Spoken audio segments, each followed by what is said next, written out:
If you're enjoying this podcast to the point where you're inspired to make your own, first of all, thank you from the bottom of my heart. Have you heard about Anchor by Spotify? It's the easiest way to make a podcast with everything you need all in one place. Anchor has tools that will allow you to record and edit your podcast right from your phone or computer. When hosting on Anchor, you can distribute your podcast on listening platforms like Spotify, Apple Podcasts, and more. It's everything you need to make a podcast in one place. And best of all, Anchor is totally free. So download the Anchor app or go to anchor.fm to get started.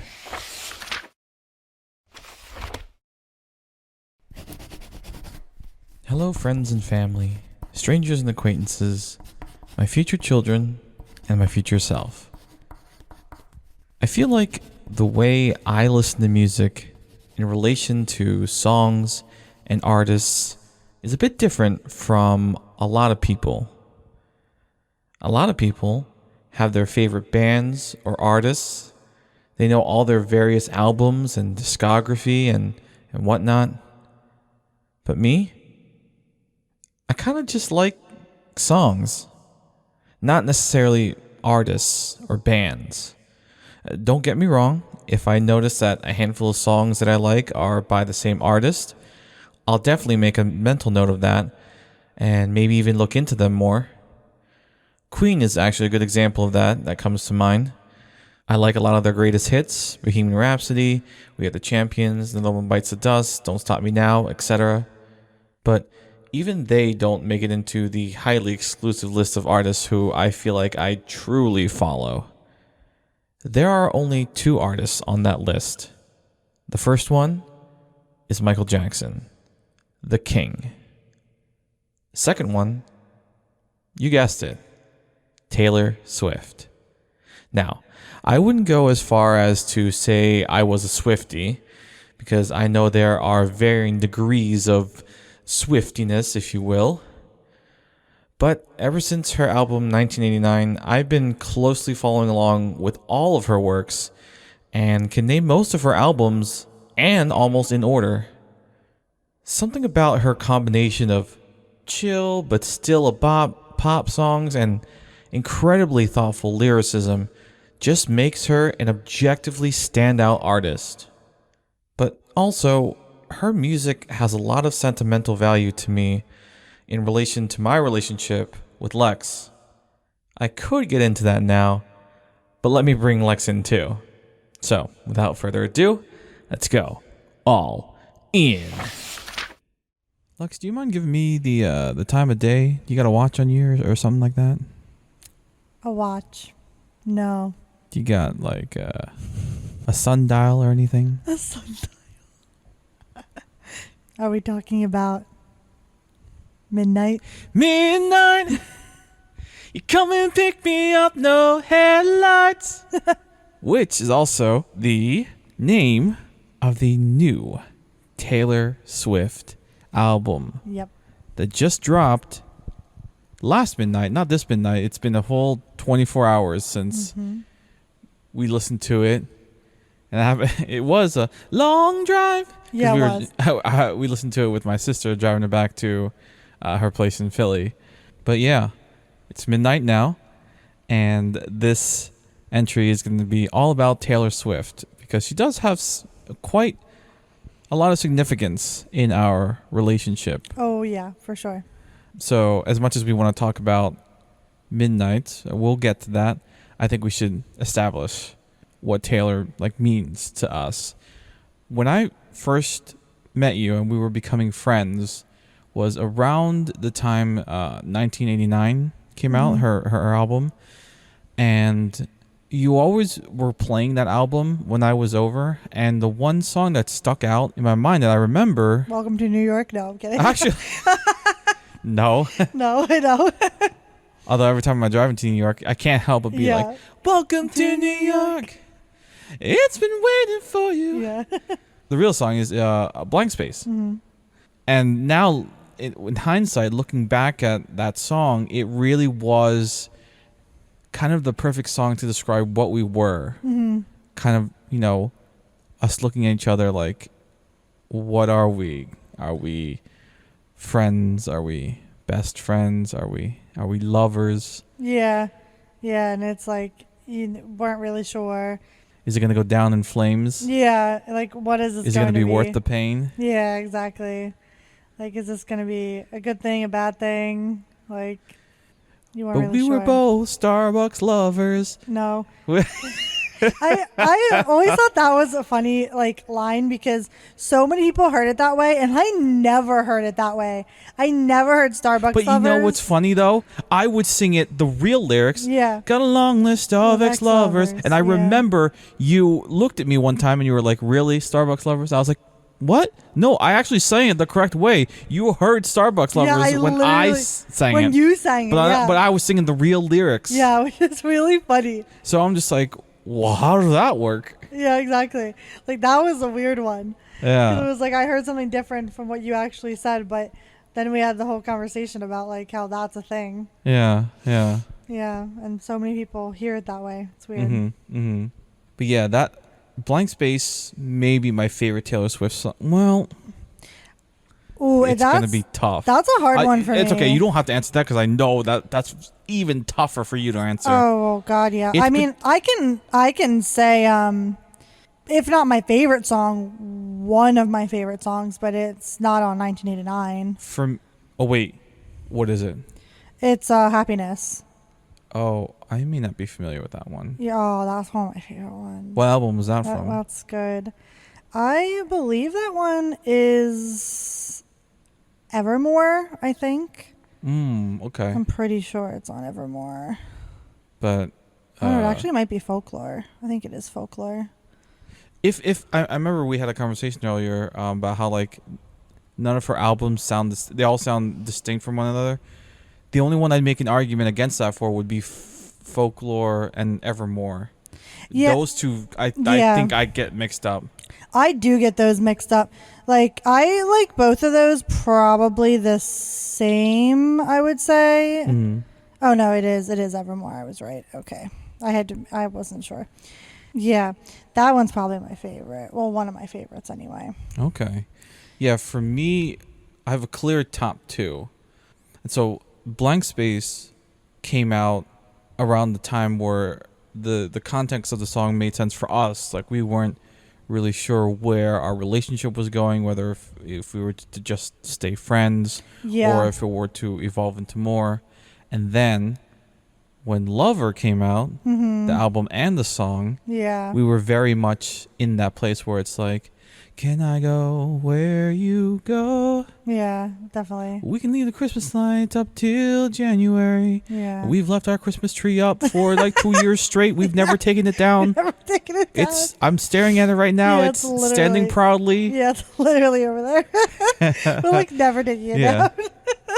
This is our place. We make the rules. We're in our own place where we make the rules. Yeah, So, and that came out, yeah, again, like I said, at the appropriate time where we were in our relationship. So it's like we evolved with Taylor Swift's albums and songs. And I know that's a sentiment that also rings true with you, how like when, because like you were, like before you were like, I had known Taylor Swift and I had like known her songs, but I would never consider myself like what do they call themselves? A Swiftie? Yeah.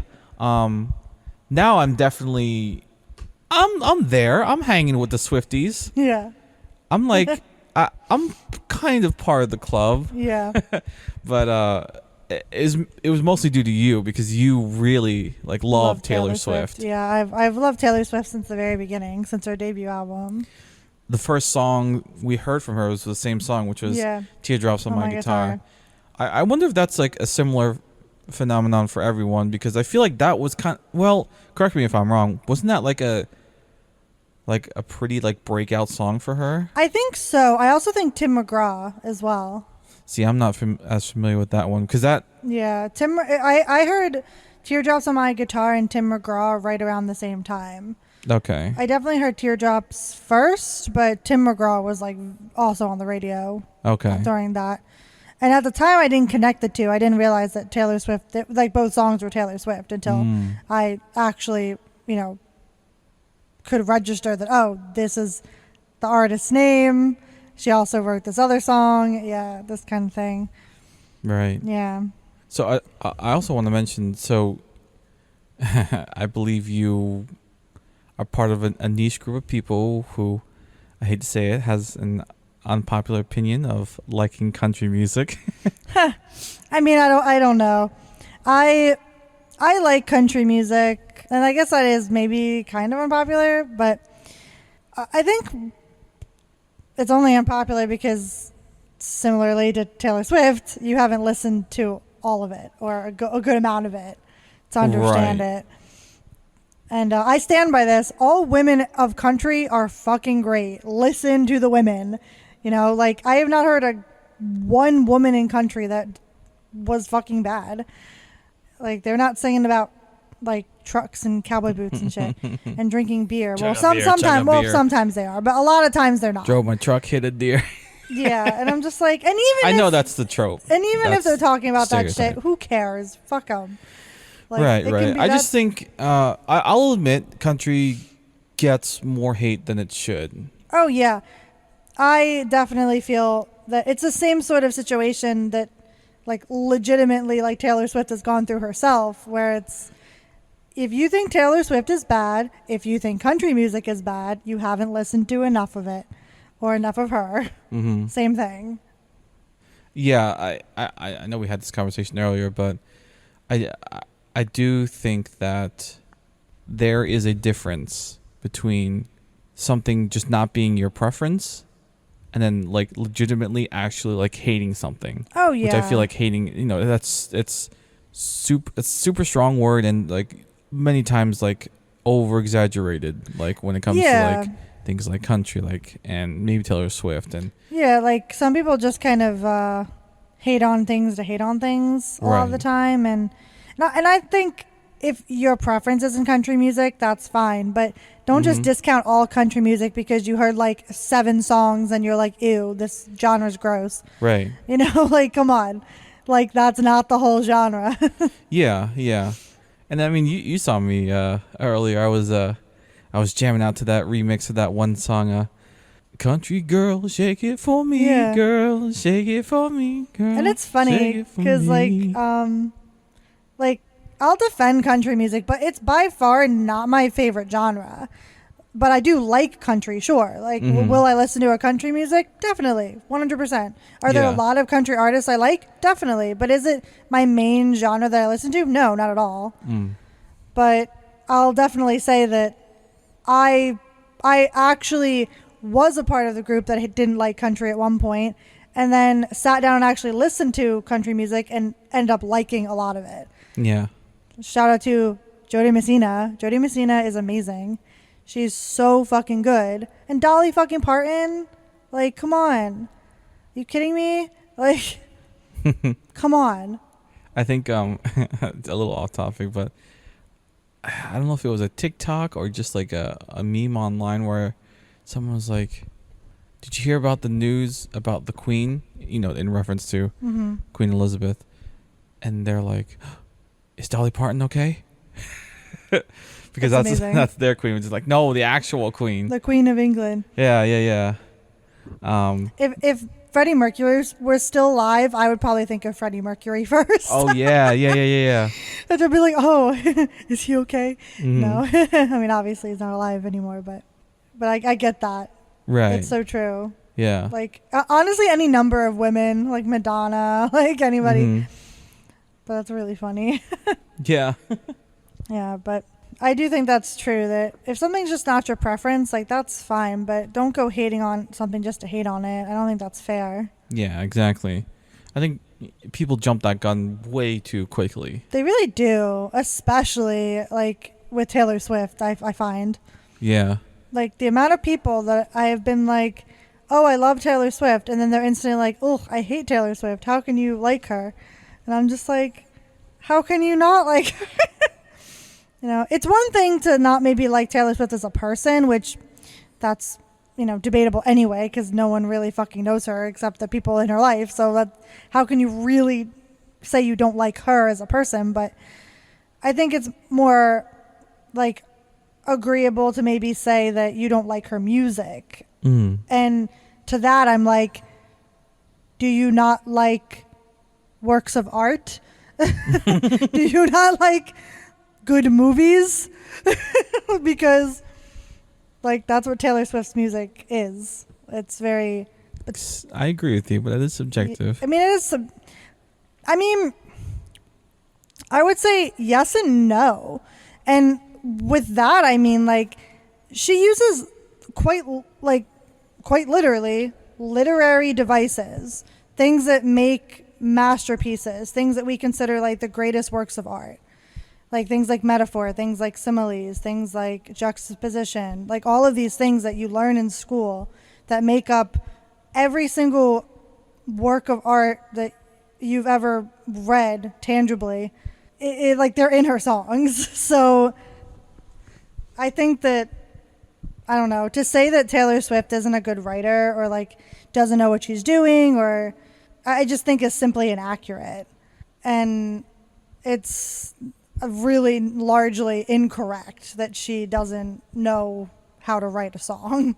And I think that anybody who understands like written word understands that. I feel like if you're hating on Taylor Swift because you don't like the content of her songs, I guess fine, but it's like, what does that really mean? Anyway, I don't know. You don't like songs about love?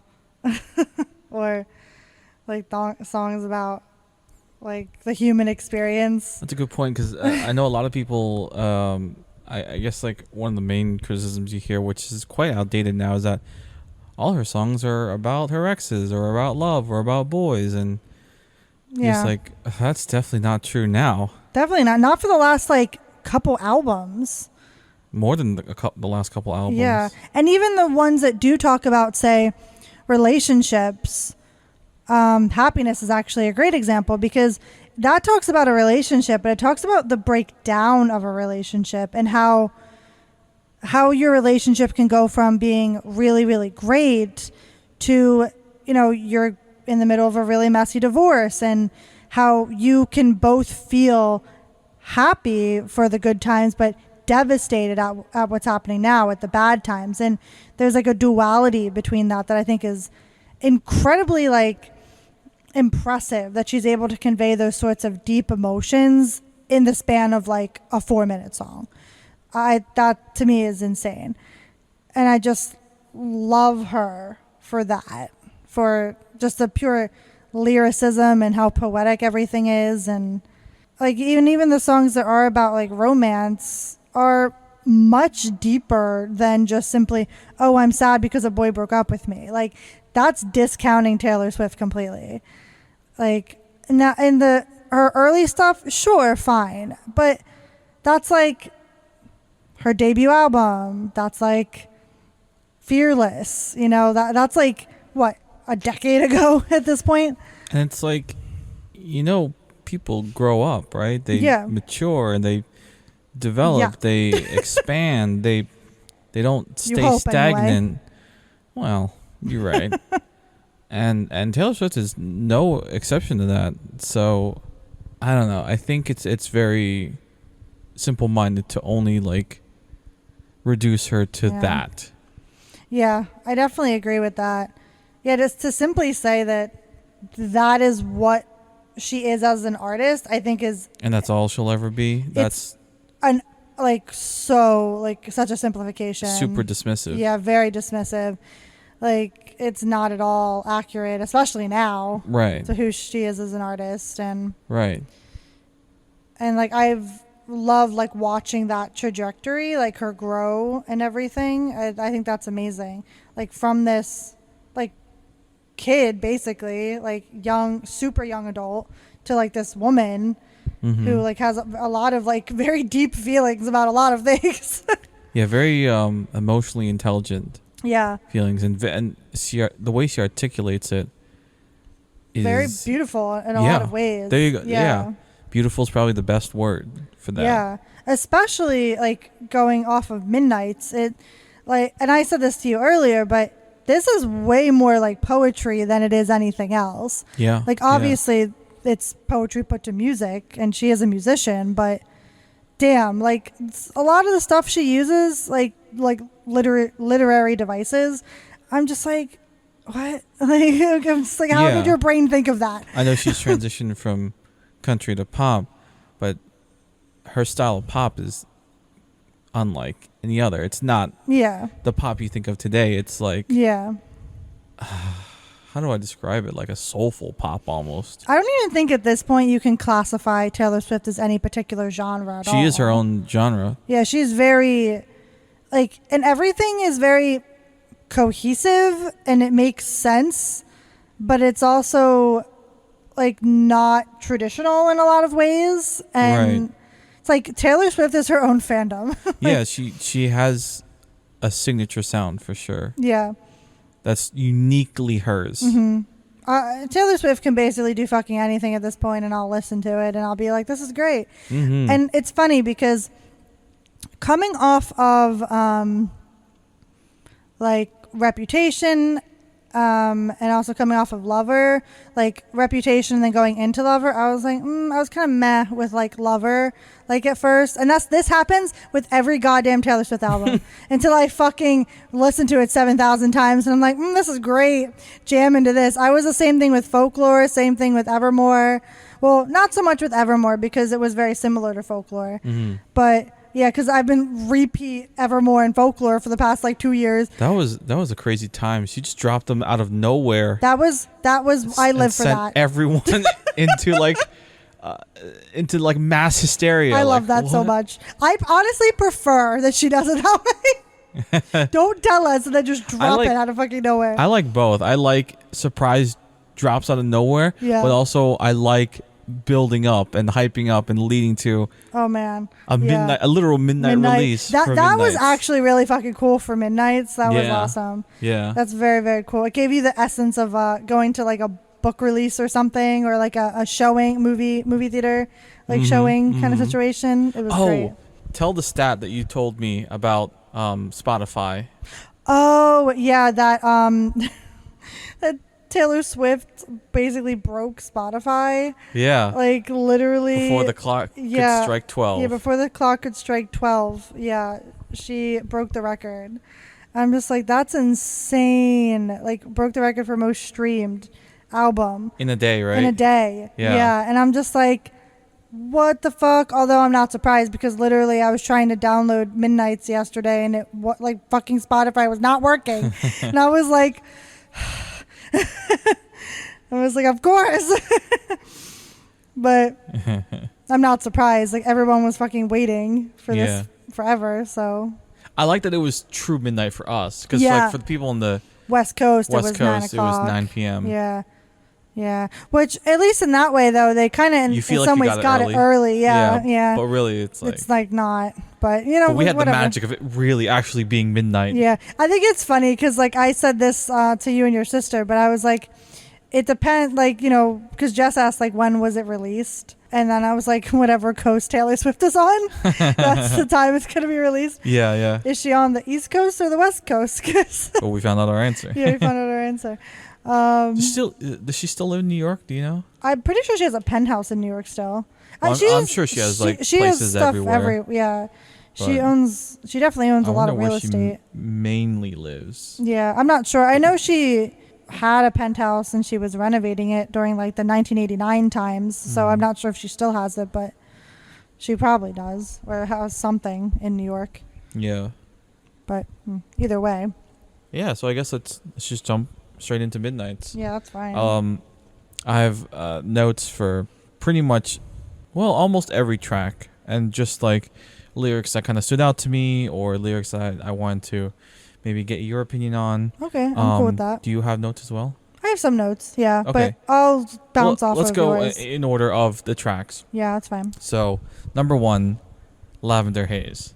Now, before we even listen to this, do you want to talk about the Reddit post that you had shown the Reddit post, me maybe like a couple weeks ago? Yeah. I think that this was a really interesting post because like just the context is very interesting considering like how It's like a very nuanced topic, and it's also kind of overlapping multiple areas here. But Lavender Haze was an interesting track name, and before we like actually heard the song, we only knew the track name. We didn't know any of the content in it. And actually, I think that the content in it makes up for this Reddit post a little bit. But the Reddit post was basically about how lavender is like a queer symbol in like the LGBTQ community, and that Taylor Swift using like the word lavender in general, not necessarily like the phrase lavender haze, but like lavender, the word, was like an overstep essentially on her part, and that she should quote unquote know better because, you know, she is an ally, Right. basically.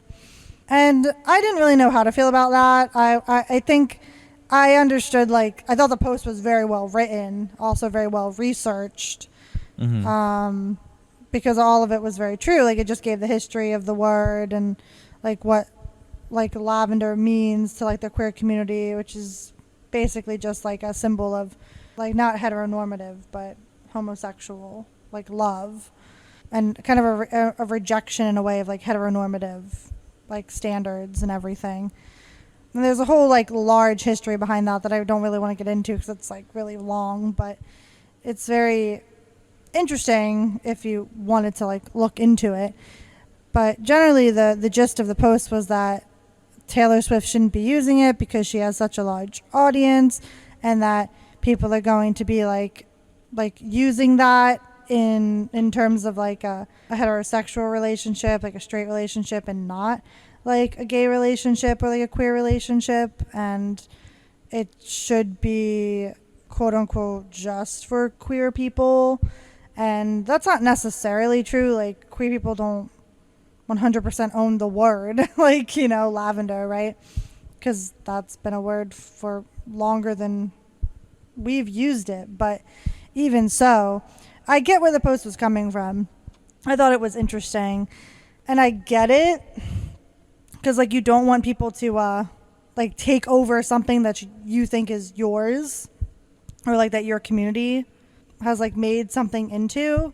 And I don't know where I stand with like the whole Taylor Swift should know better thing. Like, does it make sense that she would? Probably. But I mean, you don't know like what she knows really. Like, you don't like, it's hard to say like what someone knows or what somebody should know or should not know, kind of thing. Like, that's so hard. I don't even know. I don't really know how I feel about it, like, right, as a queer person. I read somewhere that I don't know if this is true. This could be false information, but I read that she discovered the phrase lavender haze because of Mad Men. From Mad Men. Okay, yeah. Great. And she said, you know, she found out that it meant kind of like you were like falling in love, and that she thought that was a really cool way to like phrase it. And it was just as simple and innocent as that. It wasn't anything like she was trying to like take the word away from, you know, the LGBTQ community or anything like that. And yeah, but you're right. I can see their side as to why they might be protective of it. Yeah, exactly. And why they may be trying to raise attention towards it, and bring attention to Taylor about its, I guess, origins. And I'm curious to see if, I don't know, if anything will happen. Yeah, I don't know. I think it's interesting because I think the content of the song itself does matter. I don't want to say that like people should be saying, "Oh, this is a lavender relationship." Like, that's what the kind of like the Reddit post was talking about, like how people are going to like start using that phrase again. And maybe they will, but I don't know. It's so hard because lavender haze and like lavender, those two, like that phrase and that word have been used interchangeably to mean queerness. Like, it's kind of a mess a little bit, and it's hard because it's like I can totally understand both sides, but the content of the song is kind of a rejection of those societal norms, like of not just like queerness, but also like being in a relationship and basically saying fuck you to like people wanting her to be married and, you know, really needing that to be a thing. Like that's like, I think that the context is important as well. Right. And you bringing that up, I remember the first time we listened through it, because there's a lot of speculation that she may be engaged right now. For a very long time. And you thought this might have been a like hint towards I was an like, answer. Yeah, I was like, is this a hint? What is going on? And then I listened to the song multiple times, and it's like the opposite. Yeah, it's like it's very much the opposite. it's of like that. fuck your expectations. Pretty much. Yeah, it's basically saying like, please shut the fuck up. Yeah, and Stop. let me live my life. Yeah, let me live my life. Which I mean, honestly, yeah, like that's fine. Do that. Yeah, yeah. You do you. That's great. Like, because not only is that like a cool message, but it's also like accurate. It's like some things should just be for her, you know? Yeah. Like not everything needs to be shared. Yeah.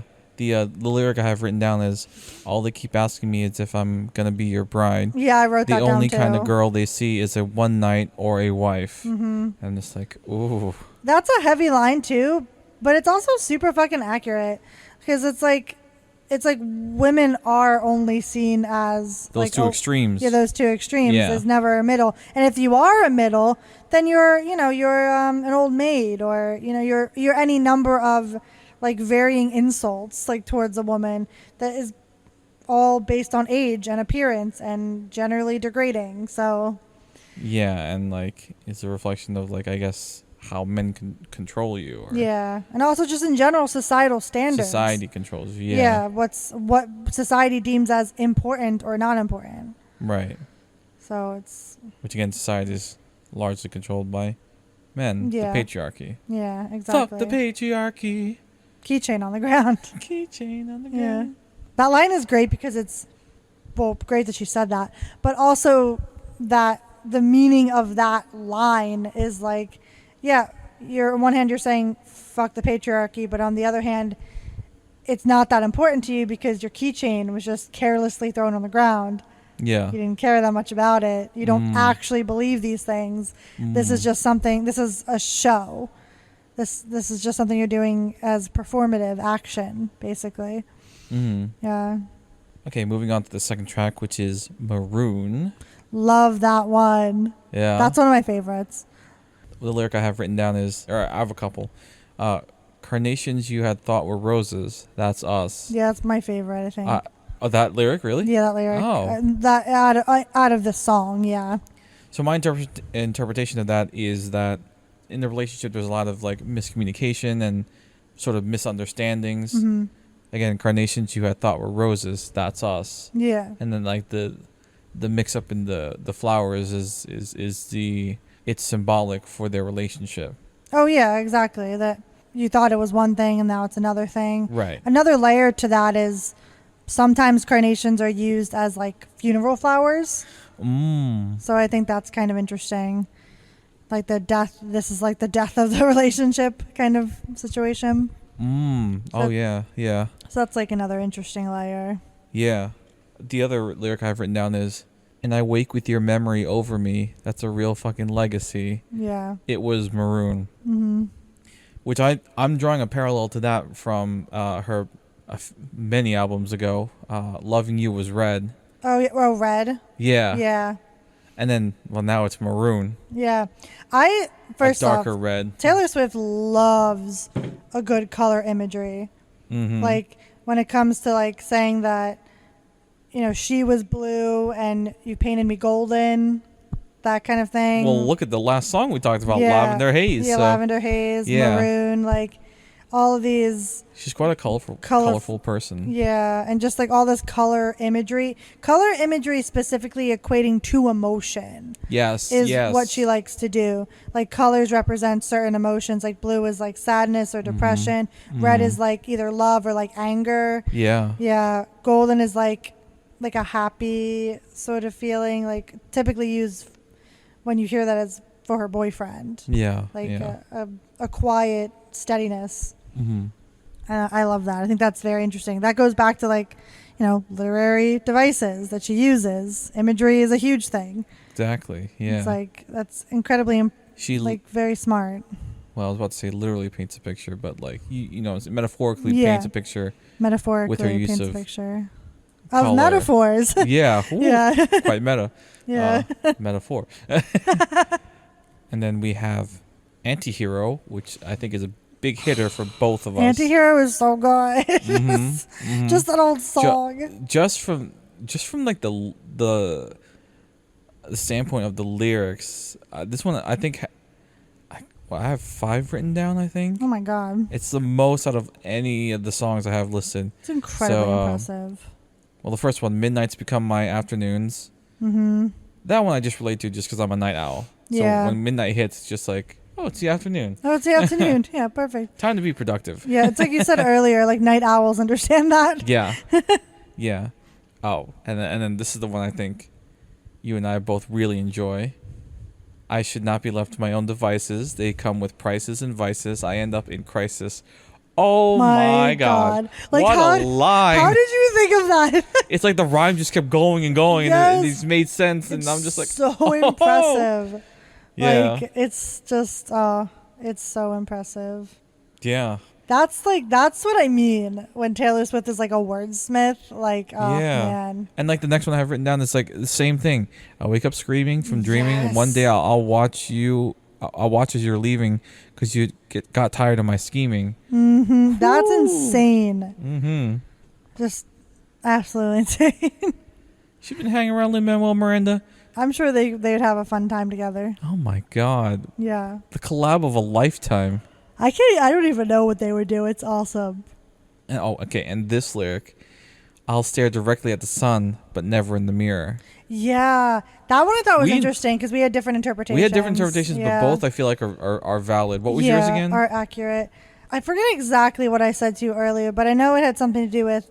If I remember correctly, you said it was because, or you said it was someone who wasn't very self-reflective. Yeah, it was. Yeah, like you can't look in the mirror. Whereas I interpreted it as someone who couldn't stand the sight of themselves in the mirror because maybe they were like ashamed of themselves or whatnot. Not that they weren't self-reflective, but just because like they didn't want to because they knew ultimately what they were. Yeah, I feel like that makes a little more sense in the context of Taylor Swift because there's one line, I forget this song, but it's I cut off my nose just to spite my face, which makes me think that for her makes more sense. Like your interpretation makes more sense for her, like specifically because it's like she doesn't like the way her face looks. Or she looks, or whatever it may be, body or face or whatever. Right, and like as she says, she has an easier time staring directly into the sun than in her own reflection. Yeah, which is sad. Yeah, and then the last lyric I have written is, "Did you hear my covert narcissism? I disguise as altruism, like some kind of congressman." Yeah, that is so deep on so many levels. Like that one is like. I actually didn't hear the congressman line until I looked up the lyrics. Now it's like, oh man, it's so funny though. It's like funny and so intelligent and just like what? I'll say it's a little stretch for a rhyme, but I still see it working. Narcissism, altruism, congressman. I guess if you say it fast, congressman. But yeah, still one hell of a line. Yeah, that whole song is very. Like poetic in the way that it's like very rhythmic with the words. It's just like your brain is on a new fucking level. Yeah, I could never. She pulled out the big guns for this song. Oh yeah, for real. Hi, it's me. I'm the problem, or whatever. Love that. I think that's hysterical. I don't have that lyric right now. I'm just recalling it from memory. Yeah, it's like I'm the problem. It's me. Yeah. That's hysterical. Yeah. Because I'm sure we all feel that way sometimes. And then isn't there something towards the end where it's like, it must get tired of cheering for the anti-hero or something like that? Yeah, you must get tired cheering for the anti-hero. Yeah. Yeah. All right. And then we have Snow on the Beach, to which I just really like the beginning of the chorus, which is, are we falling like snow at the beach? Weird, but fucking beautiful. Yeah. I thought that was an interesting really interesting line just because she's pointing out something very distinct. Like, it would be really fucking weird to see snow on the beach, you know? Like, that's obvious, right? I think this is more imagery and metaphor than than something like I should not be left to my own devices. They come with prizes, devices, end up in crisis. Exactly. And I think that's the point. I think it's very pointed when she does that. Like, and she does use curse words like very distinctively. Like, she doesn't just throw them out there. She uses them for a reason. Mm-hmm. And I love that. So when you hear like fucking Taylor Swift dropping an F-bomb, it's great. Mm-hmm. It's amazing because you're like, whoa. But I just think that line is really, really cool. Yeah, because like if you do imagine you seeing snow at a beach, it would be a little weird because you think of the beach, you think of the hot sun, Exactly. summer day. It's But really then- fucking weird. You see snow. Well, she doesn't say it's fucking weird. It's like, She says it's weird but fucking beautiful. yeah, exactly. And it is beautiful. Yeah, it is beautiful. It's beautiful, and it's like it's both of those things. It's simultaneous. It's Mhm. weird and it's beautiful, and you're Mhm. seeing them concurrently right in front of your eyes. Mm-hmm. Mm-hmm. And I feel like that's like that general feeling is like a metaphor for people in general. Like, you can be weird and you can also be beautiful. It's Mhm. a duality. I do think both can and do and should exist. Yeah. Being weird and beautiful. Mhm. Sometimes being weird is what makes you beautiful. Oh yeah, for sure. So yeah, great song. Then we have You're on Your Own, Kid. And the lyric I have written down is, everything you lose is a step you take. I was Mhm. like, wow, that's profound. Because like when you like lose something, it is a little bit of like perhaps a lesson learned, Mhm. especially if there's like a pain that comes with like whatever that loss is. Yeah. It is a step forward in growing, maturing, and sort of expanding yourself. Mhm. And it's another step you take in life. Yeah, I'm still sitting with that one. It's one of the ones that's not like a super standout to me. Mm-hmm. It's definitely one of those ones that I have to like listen to a few times Mm-hmm. to really like get 100% of what she's talking about. Mm-hmm. And it wasn't like one that was completely obvious, and it wasn't one that was particularly like, I guess, like poetic or interesting to me. But yeah, that's all I have to say about that one, really. Okay. Next song would be Midnight Rain. Mm-hmm. I don't have anything written down for this. I don't either for that one. Okay, the next one I have is Question. I also don't have anything written down for that. I thought Question was interesting. Okay, what did you think of it? I like the general feeling of that one a whole lot. I like the idea of that song because it's very much of, well, I mean, like she said, it's you're laying in bed and it's midnight and you're having these weird thoughts in your head and you're just like, like if I could ask questions to this like one person that I dated or this one person that things didn't work out with, or not even necessarily a romantic relationship, just like a person in your life that you had a falling out with. Like, if you could ask these questions, what would you ask? Like, the concept of the song is very fascinating, I think, because who hasn't fucking like laid awake at night being like, oh man, what if I did this differently, or what if I did that differently, or like, what does this person think of me now, or Right. like, what if I could ask this person all these questions that I have in my head? Yeah. You know? When you put it that way, that's an interesting concept. I don't think I initially understood that from the song, in the sense that I didn't realize this was her asking a question to someone she may have had a falling out with. I thought this was just who she was with. She's asking them a question about, I don't know, their past or something like that. And I was like, well, that's cool. But now it's a lot more interesting when you put it that way. I think it's an interesting, because I mean, obviously there's room for interpretation, but how I took it is, like the chorus, can I ask you a question? Like, have you ever been kissed in a crowded room and everyone makes fun of you, and that whole thing? It's like she's not asking the question legitimately. She's asking the question because it happened. It's like to them, and it's like, what if I did that to you? Like this person did that to her. So she's kind of asking like, well, what if I did that to you, or has someone else done that to you? Then all those other questions like ensue, and I think that's an interesting way to like look at it. Okay. I think that's interesting. I have the lyric up, and every single one of your friends was making fun of you, but 15 seconds later they were clapping too. Mm-hmm. What is your interpretation of that? Of that line? Mm-hmm. I think like that whole scene happened, and then they were all happy about it. Like they were making fun because, oh, this person kissed her or whatever. And they're like, and not making fun, like, not making fun, not maliciously, but, goading like people do. Like, ooh, like that, like that kind of thing. And then, like, then everyone's clapping, everyone's happy, everyone's okay with this happening kind of thing. She's like setting that scene. Oh, okay. I see.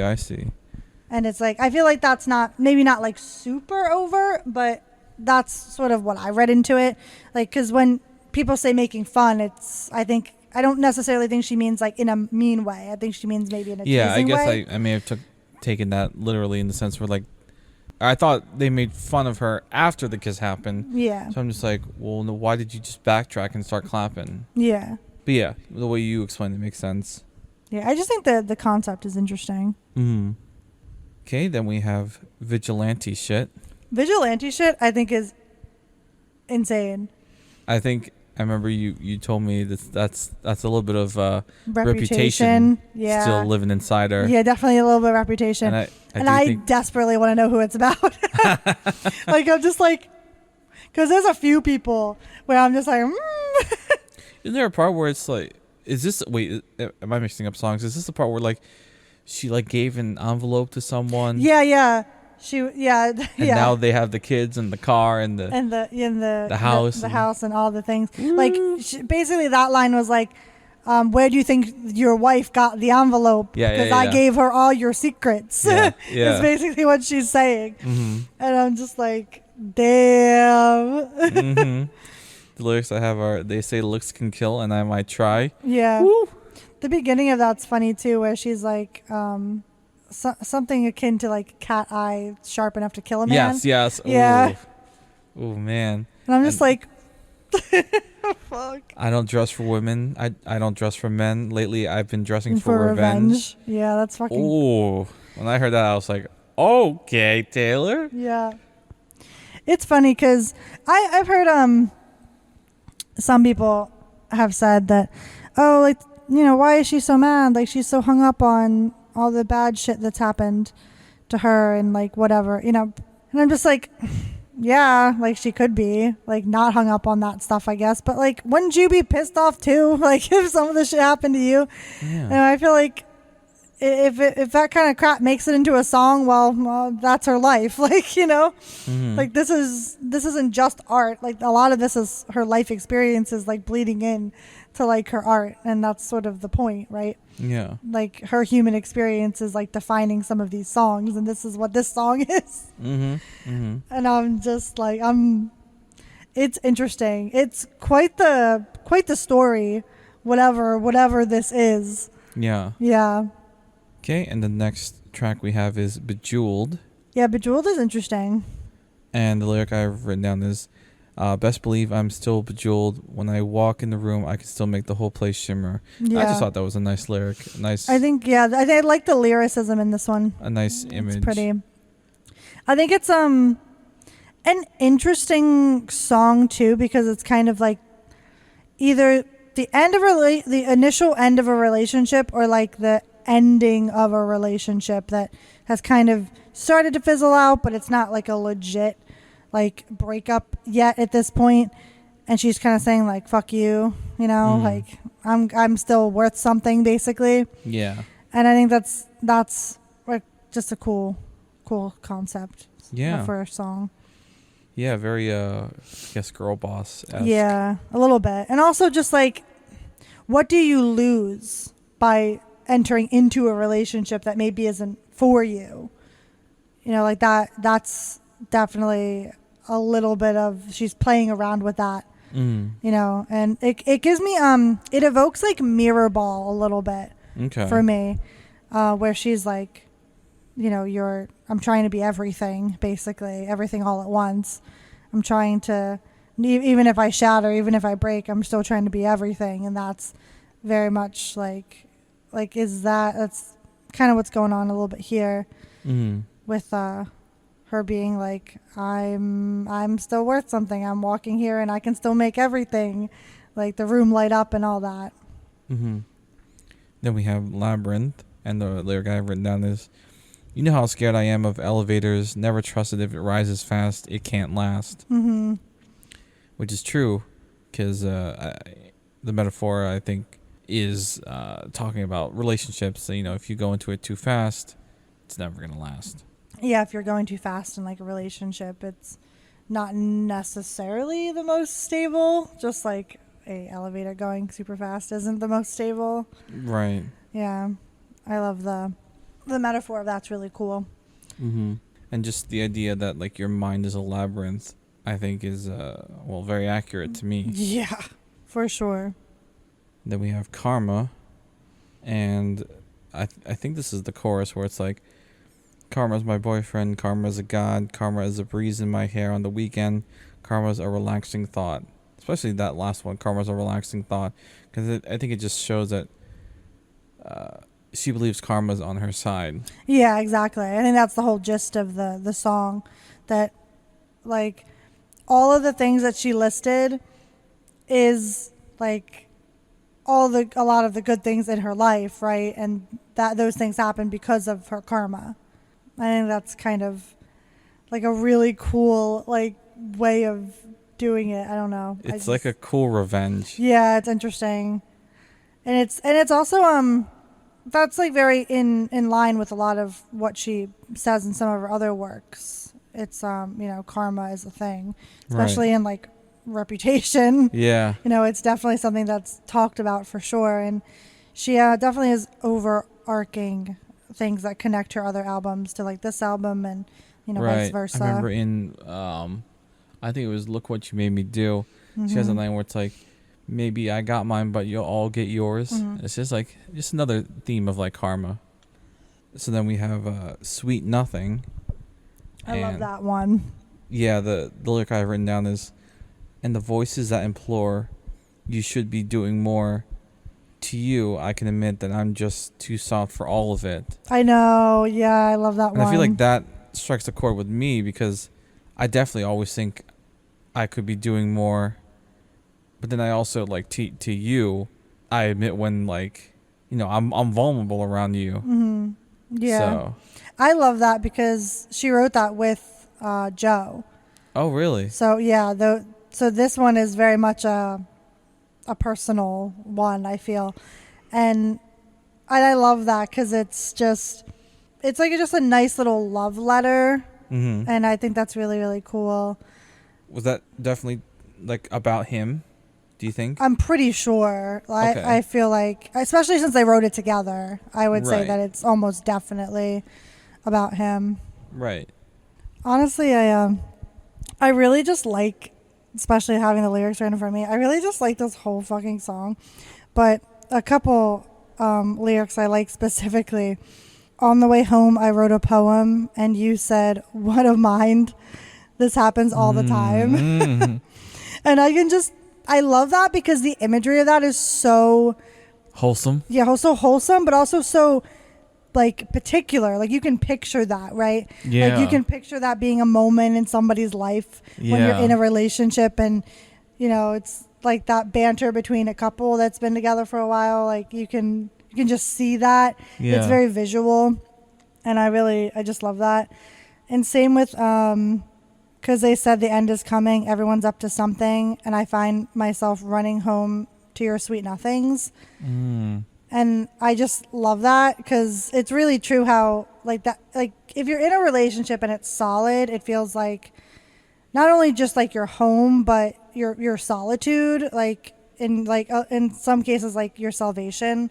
Like this is where you're able to like collect yourself and gather your thoughts and like Yeah. really rely on that person, and it's just like it's nice. This is Yeah. just like a really like beautiful Yeah. depiction of just it's like Lover but on steroids almost in like I mean I think nothing will top Lover in that case, but this is like the small moments Right. almost that make a relationship like what it is.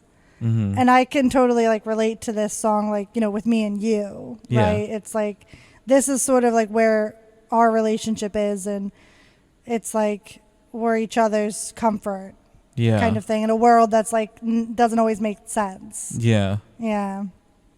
This is probably one of my favorite ones, I think. We're each other's safety net. Yeah, exactly. And that brings us to the last track of the midnight version of Midnights. There was a 3 a.m. version, which we'll get to. So good. Taylor. You spoil us, Taylor. But last track is Mastermind. And this is one of your favorites, right? Oh, Mastermind is like so funny. I saw a post on Reddit that said, this is Invisible String, but like she just said, actually, no, it was all me the whole time. Because, you know, Invisible String's all about, you know, all these things that like connect people. Specifically, like, you know, connected her to her boyfriend, right? That like things that you thought were coincidences or things that you just wrote off, but really they all add up to you meeting this person, and they all just seem it's very strange, like when that stuff happens, and it's very like poetic and beautiful. And then this one's just like, no, it was on me. I did all of this. I orchestrated this whole thing. It was a plot, and I just love how she's fucking with I am it. the mind freak. Yeah, it's really just really There's funny. no reality. But yeah, this one I just love. I just love it because it's so just kind of like in your face. Like Yeah. it's just very much like I am all these things. Like I am just everything that people have said. And I think that's interesting because it's like you can be both things. You know, you can orchestrate and be like a little bit of like a puppet kind of puller, right? Like you're pulling the strings, but it's also like, you know, you can also notice the coincidences and notice that, you know, things make sense. And I don't know. I think it's interesting. Yeah. The lyric I have written down is, you see, all the wisest women had to do it this way. Yeah. Because we were born to be the pawn in every lover's game. I was like, Yeah. oh, man. Pretty accurate, Yeah. I would say. It just goes to show you, like, one, how much, like, women truly understand. The role that they play. Yeah. Yeah. And, like, or that they have to play, they're forced to play. It's a little unfortunate. Yeah, I would agree. I also really like the lines after that. It's, if you fail to plan, you plan to fail. Strategy sets the scene for the tale. I'm the wind in our free-flowing sails and the liquor in our cocktails. I love that. Because it's kind of true, but it's also like, also very, in like a lesser sense, like world building, right? Like you can see that scene. You can see her, you know, maybe she's going to a party she knows he'll be at, or, you know, calling up his friends, you know, like making like dinner reservations for like a whole bunch of people. Like, you know, like whether those things actually happened or not, you can see how you could pull those strings, right? To make this, to set them in a path that would put them together, right? Right. And I think that this is like, this line is funny where she's like I wanted your body. That line, and I'm just like, I was like, whoa. like this isn't the first time Taylor's been like a little cheeky with, you know, sexual things, but I just think it's funny to be like, just so like her being just overtly lustful is just like everything. Is everything. Yeah, I mean, I think it shows that how much he's matured, I guess. Yeah. It's funny because, like, for some people it's the opposite. Some people start off just their like songs or whatnot are just all about that. Yeah. And then like later on they grow up and their songs are a little bit more like about the romance side of it. But it's like Taylor Swift kind of did it The opposite. the reverse way. Sometimes on that note too, I do wonder how much of it was her just growing up and this was the natural progression of her songwriting, or and how much was it that the industry wanted something very specific out of her, and then it took her this up till this long to feel comfortable, really up to her reputation to feel comfortable with like swearing a lot, breaking the norm, and also being like more sexual like in her songwriting. You know, I mean, she wrote a whole song about like buying a dress so her boyfriend can take it off, you know, like, so like that's very obviously very like that imagery is very sexual, and the you know, just the whole like general idea of that song is literally like, we're having sex and I bought this dress just so you could see me in it and then take it off. Like, you know, like, and that's very relatable. Like, who hasn't done that? Like, bought something just so, you know, you impress and then guilty. Yeah, exactly. No. Like, come on, who hasn't done that? And I just think that's great. I love like lusty, sexy Taylor. I eat that like candy. Like. The After Dark Taylor. Yeah, the After Dark Midnight Taylor. Love that. So the good. 3 a.m. Taylor. Yeah, it's my favorite.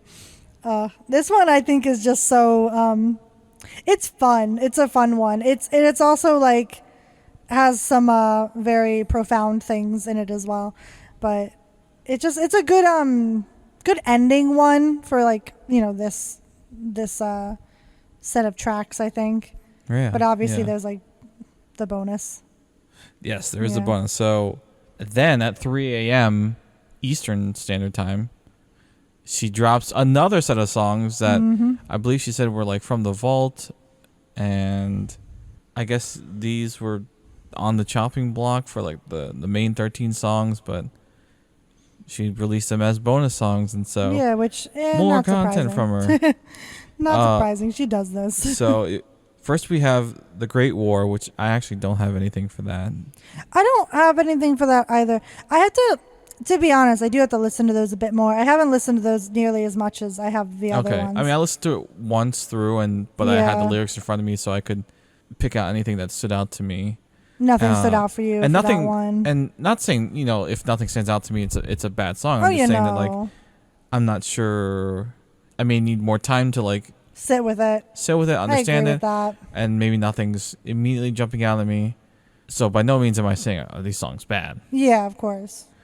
Then the next one is Bigger Than the Whole Sky. And man, when I was reading the lyrics and listening along, I was like, this is a sad song. Yeah, sad song, man. Like, I mean, I know you can interpret it as maybe the loss of like a friendship or something like that, but I interpret it as like a life lost, like someone had died. Because then this lyric hits quite deeper. You were bigger than the whole sky. You were more than just a short time. And I've got a lot to pine about. I've got a lot to live without. I'm just like, oh, man. And like, you know, imagine putting yourself in someone's shoes of someone who they lost, like, who was also super young. Like, man, like, maybe I'm thinking like what if you're a parent and like you lost like a child? Yeah. Man. Oof. I think the use of the word pine is interesting, because pine is usually in reference to like romance. Romantic? Yeah. Okay. Like you're pining after someone, or you're pining for someone. Okay. That doesn't mean that's what she used it for here, but I just think it's a fascinating, like if she did use it and say like, you know, it was the loss of like a grandparent or a friend or whomever, I feel like, is she like obviously like subverting that, like the expectation? Is that like a conscious choice? Like, you know, you won't know, but it's interesting to think about that. But you can always interpret, you know, that's part of it, right? Interpreting the song how you want to interpret it. And then we have Paris. The lyric I have is Sit quiet by my side in the shade, and not the kind that's thrown. I love that one. I mean the kind under where a tree has grown. Yes, that line is great. Because it's like you're using the definition of, I guess, the slang definition of what we turned it into. Yeah, exactly. And now, but like turning it back into like the literal definition of like shade, like from a tree. Yes. Oh, that's like amazing. Like that you put that in Shade there. never made anybody less gay. Yeah. So, Yeah, I love that. I also like the line, romance is not dead if you keep it just yours. yes. I think that's accurate. And also very, like, just how she's kind of kept her relationship very out of the public eye. I think, especially for, like, a celebrity, is, like, the smartest thing you can fucking do. Yeah. Because otherwise I feel like it breaks down the relationship when you constantly have to worry about pictures and what people are saying about you and all the Right. things, That's kind of how like we operate. Like, I mean, now we're like, even from the beginning. right. Now we're like public about it. Like, we, like, we're not hiding it from anyone. Yeah. But we also aren't like super overt with like posting like a lot on social media together. Oh yeah, no. Even, I mean, this podcast Yeah. is technically an exception, but like we're not one of those couples that like, I don't know, like publicize our relationship too much. Yeah, no, not really. And Like if we do something cool together, maybe that's, picture worthy, like Yeah. post worthy. like But like just like a date night out, like we had dinner tonight at yeah. a restaurant that is the same day as today, which we're not sponsored by, so I don't know if I can legally say them. But if they want to sponsor us, you can figure out what day it is, and I'll give you a hint. It's not Ruby Tuesday. Nice. I honestly would not have even thought of Ruby Tuesdays. It's the only other like Day. weekday Yeah. restaurant I can think of. That's funny. But yeah, I mean, we all know there's people that do that like publicize their relationship a whole lot or like And- throw their drama out there. Right, and like it gets to a point where like I feel like they're compensating for something. Like, yeah. Agreed. like I can smell that from like a mile away. I'm just like, Yeah.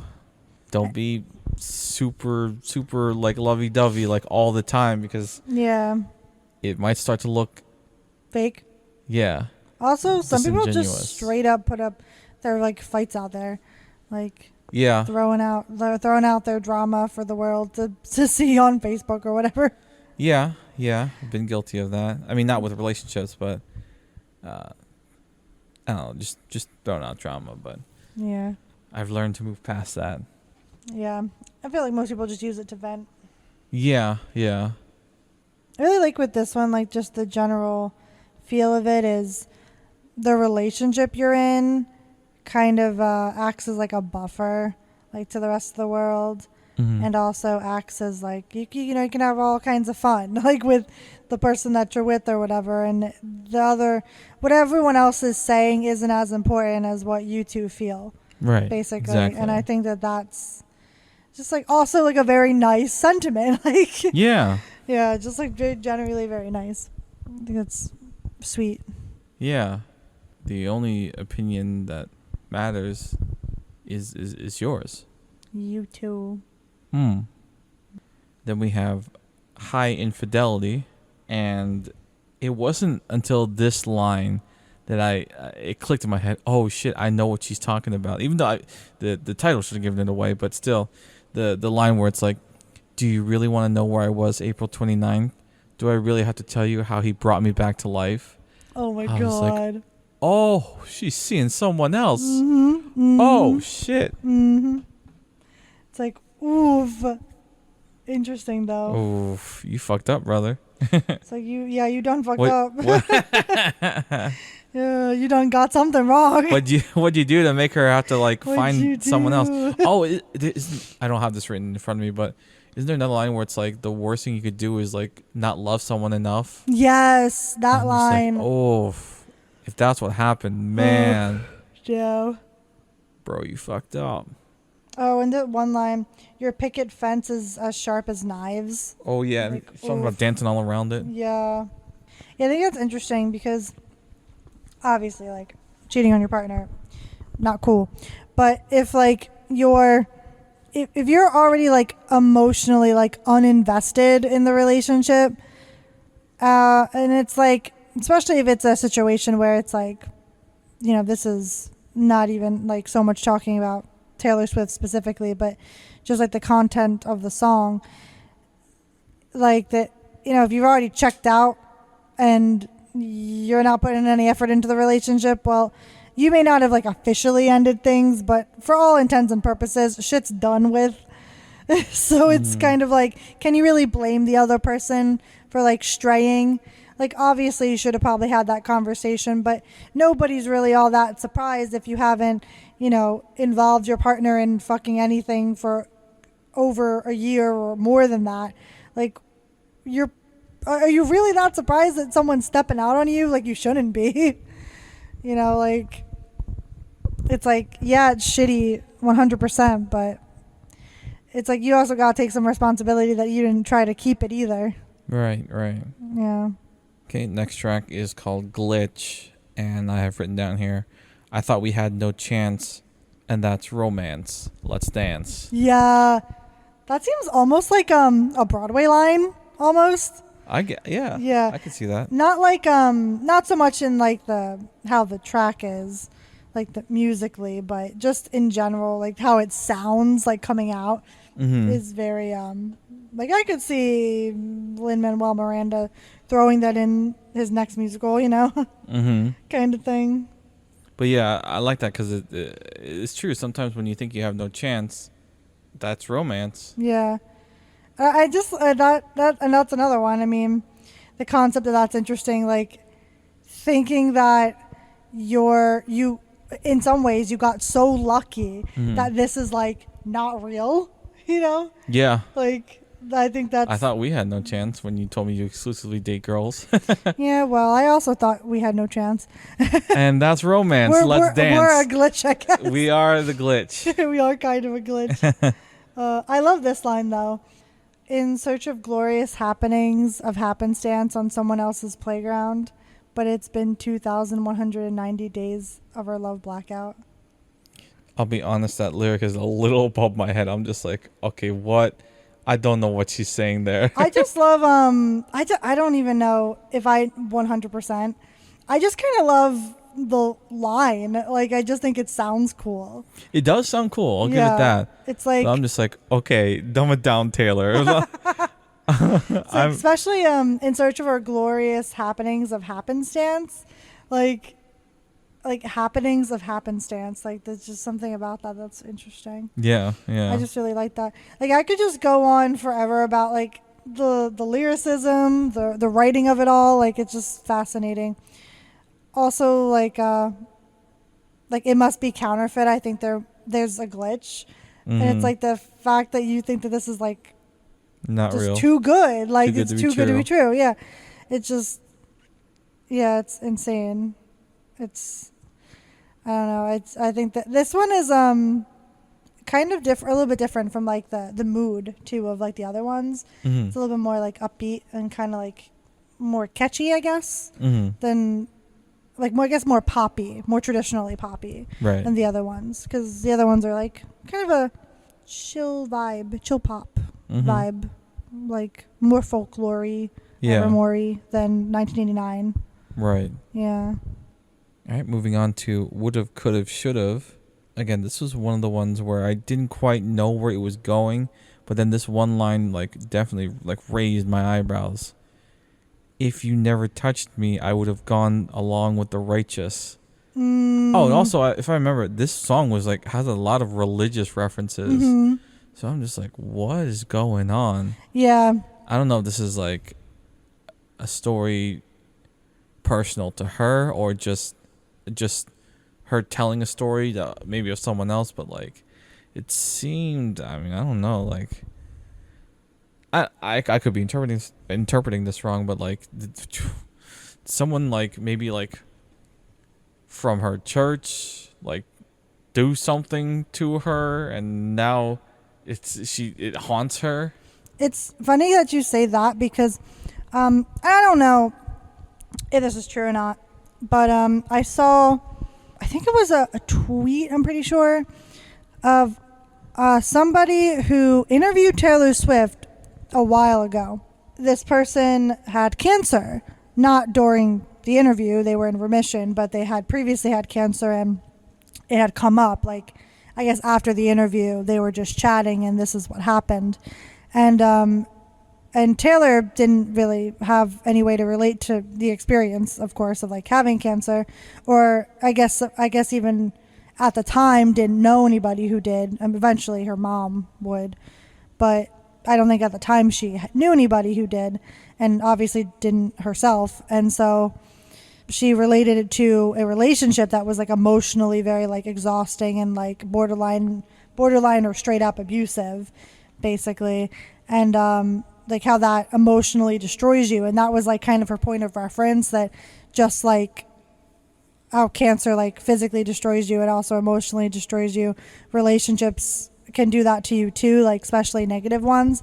And the person said that out of every song that Taylor Swift has ever written, he thought that this song was like the closest thing that she described to what she told him during that interview. So this song potentially could be about a relationship she had, or multiple relationships she's had. I don't know, but I think that's an interesting point of reference, because it's coming from someone like kind of a little bit out of left field, Right. you know, but it's kind of cool. Yeah. But it makes you wonder, like, you know, this song is a bit, what is it about kind of thing. Like, you're not 100% on what's up with it. Yeah. Like, It's interesting. is she describing like a sexual harassment incident or something? I mean, the religious stuff seems to be on the nose, so I assume it was a religious setting. It does, but the 19 makes me think of like very All Too Well and Jake Gyllenhaal of it all. Right. Right. Yeah. Was that when they were together? I think so, yeah. Okay. Yeah, you know more than me. Yeah. Because you know, like, Taylor Swift history. I know I'm not by any means an expert, but I know a bit here and there. I'm definitely not like a historian of Taylor Swift, but I know some stuff. Mm-hmm. But yeah, there was a lot of religious imagery, like, you know, I would have stayed on my knees, and I damn sure would have never danced with the devil. And, you know, the God honest truth is that the pain was heaven, which is very, like, BDSM of her to say that. Like, Yeah. I mean, you could take it in that kind of kinky context, way. yeah. Yeah, it's interesting. Yeah, there's a lot of religious imagery for sure. Mm-hmm. And then stained glass windows. Yeah. Yeah. I don't know. It makes you wonder, like, what is this one about? Yeah. And lastly, we have Dear Reader. And I have written down, bend when you can, snap when you have to. Kind of made me think of Legally Blonde, the bend and snap. But the bend and snap. Yeah, I don't know if that's what they're talking about. No, I know it's not what they're talking about, but I can't help but think of that. Yeah, that makes sense. But it's true, like, bend when you can, but also snap when you have to. Mm-hmm. Because you can only bend so far. Yeah, before you exactly. snap. Like, you can only go so far. You can only be pushed so far.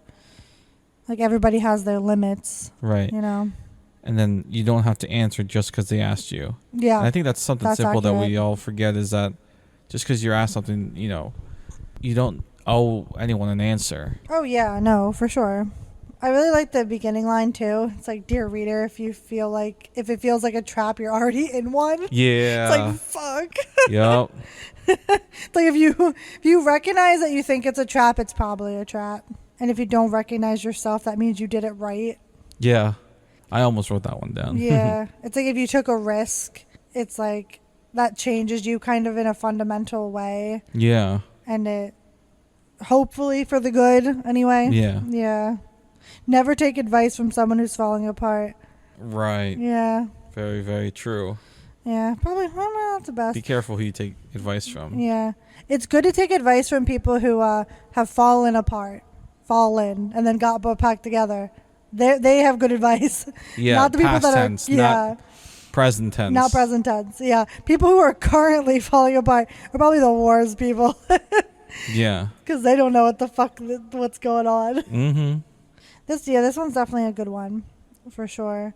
I also like just the name of the song, like the title. I think is cool because it's like fourth wall breaking. Yeah, it's like fourth wall breaking. It's also like kind of like closing of a book kind of thing because it's like the last track, and it's interesting that because it could have been like, dear listeners, like, readers make you think it's a little bit more of like an intimate experience. It's kind of, in a meta way, that's kind of what I want for this Juandering podcast to feel like. Yeah. It's got that, kind of like journal entry vibe. Yeah. Theme. Which is basically what Midnight's is. It's a journal. It's her thoughts. So you're saying she stole my idea? No. Oh yeah, okay. For sure. No. Sue? You said Sue? No. You will lose. 100%. I'll sue for $1. No. That'd be ironic. I'll sue for an autograph. She'd probably give it to you. Yeah, I'll take it. Oh my selfie? A selfie. Oh my god, yeah. I feel like I just love like the concept of this whole album is so cool. Like what keeps you up at night. Like all of her albums are like pretty thematic, but it's never been so overtly stated before that like, hey, this is the theme. This whole album has a theme. These are all my waking thoughts in the middle of the night sort of situation. Like she was just very overt about like what these are about. But it's funny because when you listen to them, the songs themselves aren't very overt. Like you have to dig a little bit to understand like what the songs are about.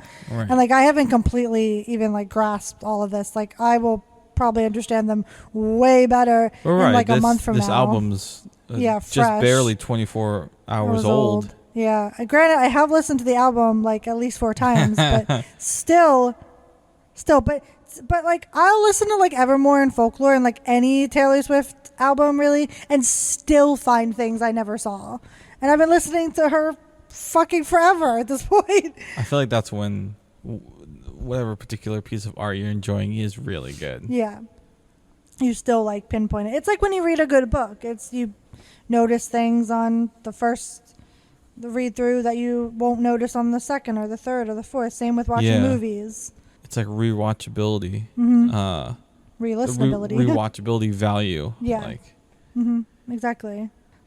Like, I feel like Taylor Swift, ironically or maybe unironically, has always been there in the sense, like, her music has always come out at a very, like... It's grown up with you. ...pertinent time, like, in my life. Yeah. And you've grown up with it. Yeah. Yeah, and it's not... And it's always very relatable to what I'm going through. Right. Like, when Red came out, and, like, there was a lot of, like, breakup type stuff or, like, restarting type stuff. Yeah, and that was, like, kind of when my relationship was, like, on the fallout. Like, you know, a past relationship was, like, on a fallout. And so I listened to a lot of, like, Red. And it just was very timely for, like, what I was going through. And same, you know, we talked about 1989 and how, like, 1989 had a lot of stuff that was very... kind of like new adventure. New adventure type stuff. And then Reputation had stuff like exploring a new relationship, but also like you're piecing together like what could be like a really good relationship and figuring out what works and like what doesn't work, but also like the physical part of a relationship, like things being like very like physically intimate and not so much like intelligent like conversation kind of thing. Yeah, it just like really has evolved like with me, like her art has evolved like with me as a person. And I'm definitely not alone in that sentiment. Like so many people feel that way with a lot of artists, but especially Taylor Swift. And I love that like she can continue to like be there. I don't know, like I can't wait to like see what I'm like 60, 70. I'm like, is Taylor Swift still doing stuff? Like I can't wait. I can't wait for that. And like at that point we'll be like old AF, and then we'll have kids and they'll be like, why is grandma still listening to this Taylor Swift woman? Like, I don't know. I just think that'll be so funny. But I'm interested to see like what else she does, because every album is like a revelation. Like, I can't imagine her stopping making Can't imagine her music. stopping either, unless she's forced to for some reason. Right, but I just feel like she just has a passion for it, Yeah. and like I mean, come I on. mean, she's got nothing to prove now. She's proven everything. So from here on out, I feel like it's all passion driven. Yeah, and I really love that for her because I feel like she's. That's how it should be. Yeah. Mhm. I feel like she's fought to get to that place Right. where she's. And people still don't, give her dues, I don't think, really. But I feel like she's proven herself in a way that, only so many people can. Where it's like people said that she couldn't go from being country to go to pop, and like that everybody would abandon her and she wouldn't have any fans. But guess what? Look how big Taylor Swift fucking is. Karma's her boyfriend. Yeah, Karma's her boyfriend, right? And I'm just like, Taylor Swift is, whether you like her or don't like her, like she's a force to be reckoned with. Oh, for sure. I think that she's. Like, it's insane some of the things she's done, especially when it comes to like, we didn't even talk about like her Taylor's version, which is going to be like the title. Yeah, we can like, briefly mention that as well. But I do love that she's yeah, re-recording all her songs, exactly, making it her own. So and I love that like so much. I feel like artists should own their music. Yeah, it seems very weird and like predatory that they don't.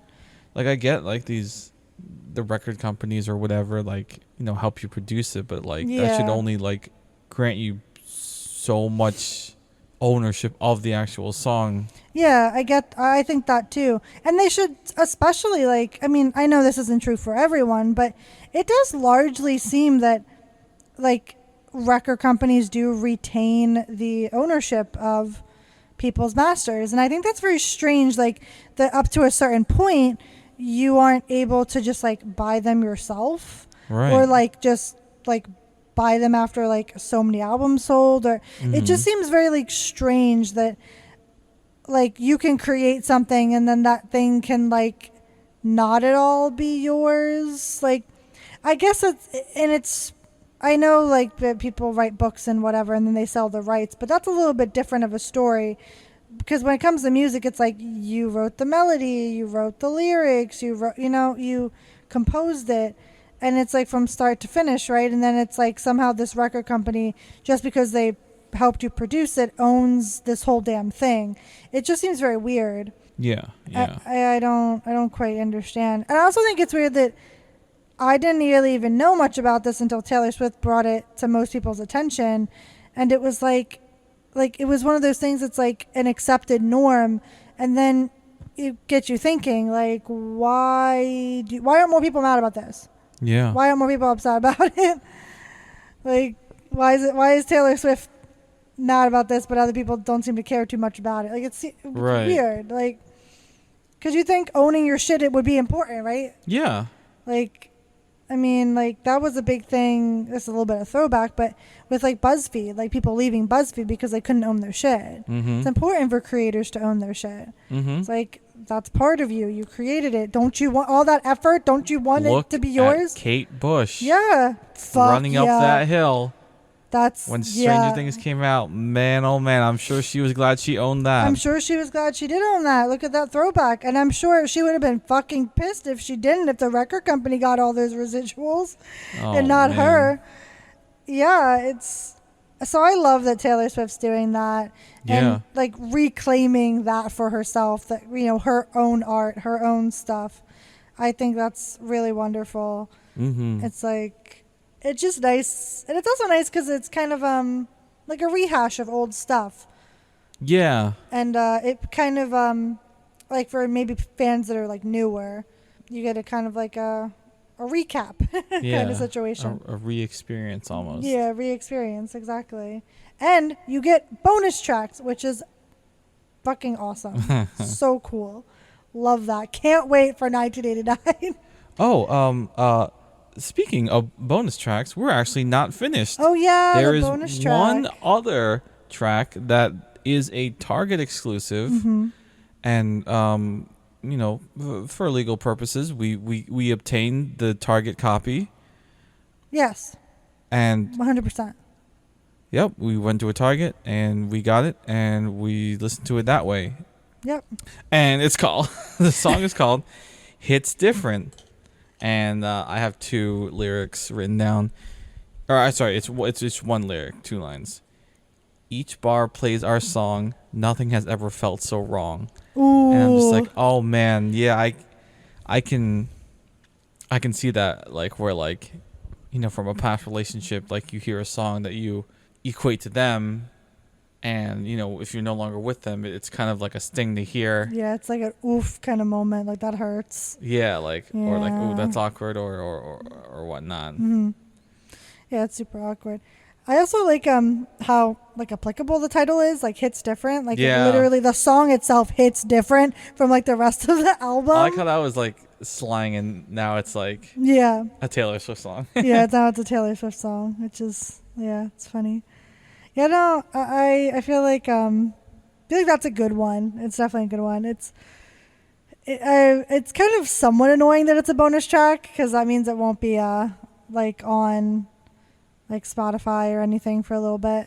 Yeah, yeah. But because it is a really good song. But I guess Target needs an exclusive.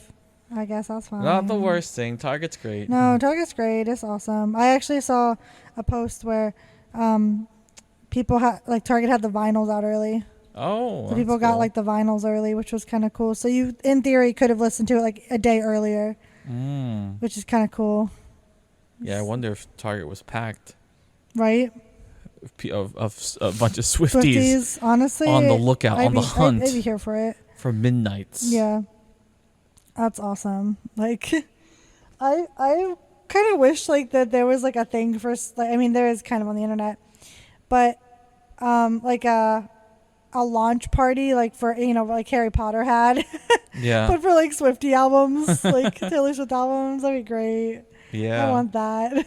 Yeah. It's like there was kind of that online, but like in person would be cool. Yeah. It's like a bunch of people just waiting around, I know.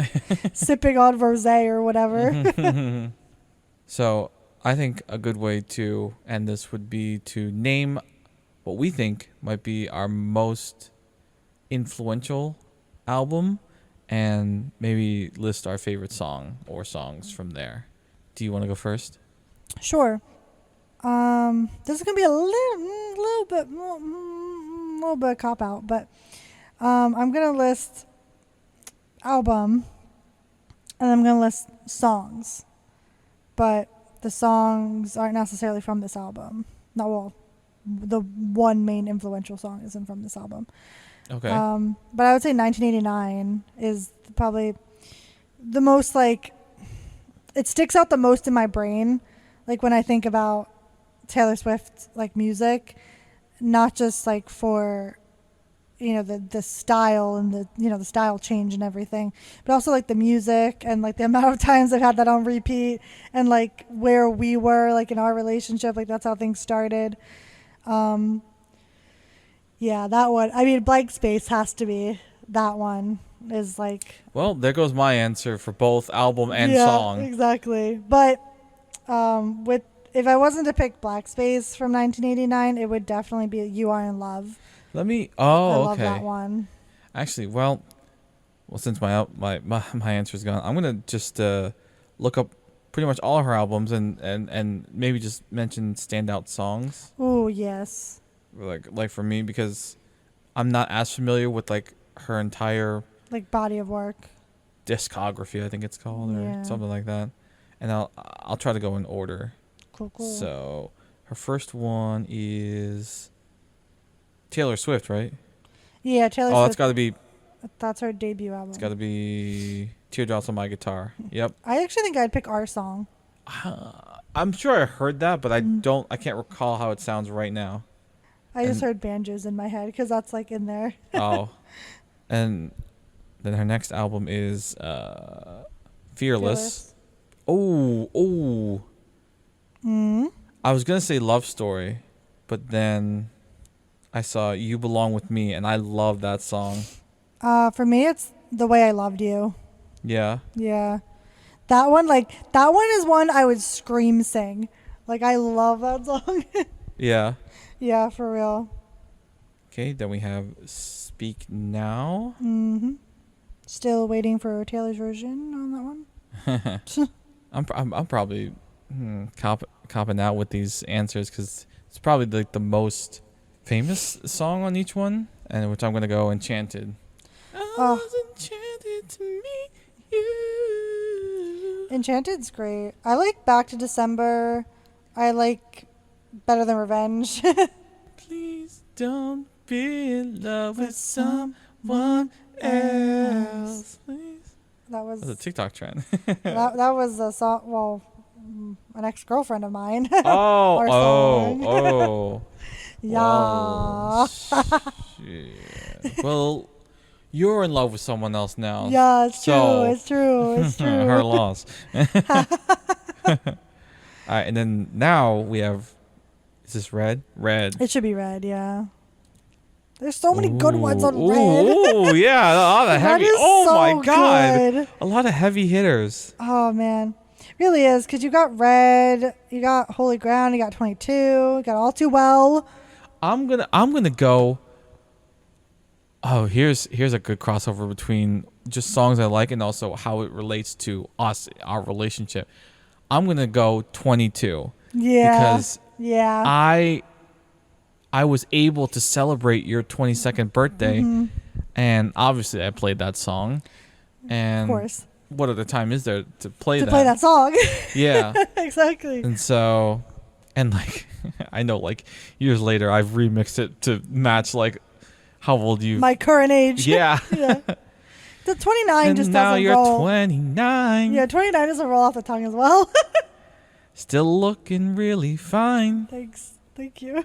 Really glad you're mine. Thanks. That's actually pretty good. Thank you. You're welcome. I should be on Whose Line? No. Honestly, yeah. No. I That'd be so funny. I'm no Wayne Brady, but but yeah, that. You will forever be 22 in my eyes. Thanks, baby. Welcome, baby. That's nice of you. I don't know about you. You'll always be 22 to me, baby. But like, All Too Well is so good. Oh yeah. And so is like We Are Never Ever Getting Back Together. Yeah. And then I knew you were trouble Well, when you walked in. Oh, I've listened to that one way too many times. Shame on me now. Holy Ground too. I'm not as familiar with Holy Ground. Loved Holy Ground. Honestly, like some of the like bonus tracks on like Taylor's version are like even fucking better. Like I can't. I'm just like Forever Winter is so good. Yeah. Like Message in a Bottle. Like oh my god. Like Yeah. All Too Well 10-minute version. Like that's definitive. I actually have a hard time listening to the original now. Because you just want to. Because I want to listen to the 10-minute version. Give me the full 10 minutes. I want the whole picture. I want the whole thing because, like, All Too Well, like, you know, it seems a little nostalgic. It seems a little, you know, like wistful almost. But then, like, when you get the whole picture, you're like, oh, this paints a very different picture. Yeah. You know, it's very, very different. I love that. I love the contrast of that. It's so cool. I'm going to skip 1989 because I already said Blank Space. Yeah. I didn't know Blank Space. Dang, Reputation. There's way too many on Reputation, too, for me. Are you ready for it? Delicate for me. Gorgeous for me. Dress. Oh, yeah. It might be Delicate for me because, I don't know. I just remember, you know, being in the car with you and us bobbing our heads. Bobbing our heads to Delicate. To Delicate. Yeah. Is it cool that I did that? Yeah. Delicate. Yeah, I love Delicate. I probably say Delicate or New Year's Day, I think. Yeah. New Year's Day kind of like gives me like, you know, like Lover vibes too. Before like Lover was a thing. Yeah. Like, you know, there's those small moments like in a relationship, you know, those more like mundane things like picking up after a party. Like, right. I love that. I'm going to say the song Look What You Made Me Do.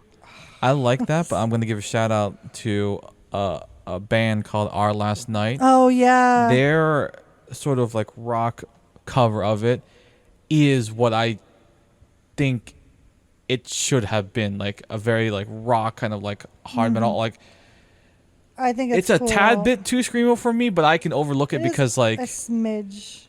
Because like what they do with the song otherwise is so good. It's like that's one of those things where it's like I have to respect the original, but this cover is what I want. Is what you want out of the song. Yeah. I mean, if we're doing like shout outs, like the Brooklyn duo. Oh yes. Blank Space, like their instrumental, beautiful. Mm-hmm. So beautiful. Like I could listen to that all the time. Oh, Tyler Ward's I love Tyler Ward. Cover of Blank Space. Tyler Ward's like whole... Listen to it. Yeah. If you like Taylor Swift at all. He did a whole Reputation album. Oh, he did, yeah. Like cover. Like that was fucking cool. Mm-hmm. I've like never really seen someone do that, and I'm just like, fuck yeah, that's awesome. Yeah, his version of Blank Space I listened to when I was depressed that you wouldn't date me because I wasn't a girl. No, I'm oh my god, that makes it sound like really so mean. That sounds so melodramatic when you put it that way. It's like we're in a telenovela. It's like gasps in Spanish. Yeah. But yeah, no. But now here we are, 7 years strong. So that song is now a happy song. It definitely is. Oh, and then we have Lover. How can I not choose Lover? Lover. Yeah, you have to pick Lover. Lover from Lover. Yeah, Lover from Lover. I think there are a few I want to shout out. Death by a Thousand Cuts is good. The Man. The Man is really fucking good too. I always think about The Man. Yeah, the man's great. I love Death by a Thousand Cuts. Cruel Summer. The live performance that you sometimes put on of Cornelia Street. Oh yeah, Cornelia like, Street. That so gets good. like stuck in my head like quite often. Paper Rings. Yeah. I feel like it's weird because I love Lover. Ironically, I love Lover, but it's weird because it's not one that I put on that much to just sort of listen to, if that makes sense. It's really weird. Like Lover, the song, yes. Lover, the album, no. It's like occasionally I'll put it on and I'll listen through it, but it's not like 1989 where I'll just like listen through it, or like Evermore and Folklore I'll listen through it, or Red I'll listen through it. Like I just never really, Lover never really did that for me, listening all the way through. I don't know why. It just wasn't.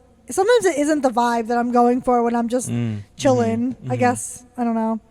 I guess maybe it's maybe a bit too spunky, like in a bit, because like Evermore and Folklore is kind of like melancholy, and Red can kind of be like melancholy a little bit too, and so I don't know. I think maybe my vibe is a little bit more subdued than maybe Lover.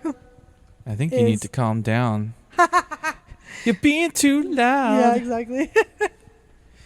And it's like, uh-oh. That was great. That music video. Oh my god, that music video, yes. With the Fab...